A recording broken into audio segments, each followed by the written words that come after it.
বন্ধুরা, welcome to my channel ডোনাস world. Please subscribe my channel. তোমরা যদি এরকম ফুলকো ফুলকো লুচি বানাতে চাও তাহলে এরকমভাবে করো, দেখবে তোমাদেরও ফুলকো ফুলকো লুচি হচ্ছে। আমি পরিমাণ মতো ময়দা নিয়ে নিয়েছি, ময়দার মধ্যে একটুখানি আটাও নিয়ে নিয়েছি। তোমরা চাইলে দিতেও পারো, নাও দিতে পারো।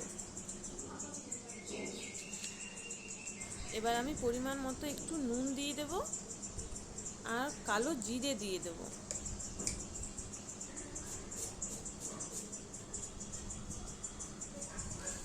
এবার সাদা তেল দিয়ে দেবো। সাদা তেলটা তোমরা পরিমাণ মতো দিতে পারো, কেউ বেশি দেয় কেউ কম দেয়, আমি কিন্তু একটুই দিলাম।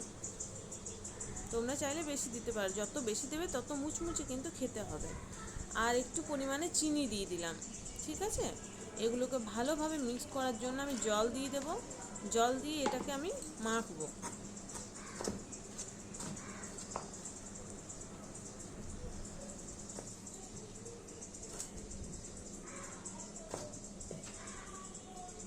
অল্প অল্প করে জল দেবে, জল কিন্তু বেশি দেবে না, না হলে আটাটা নরম হয়ে যাবে।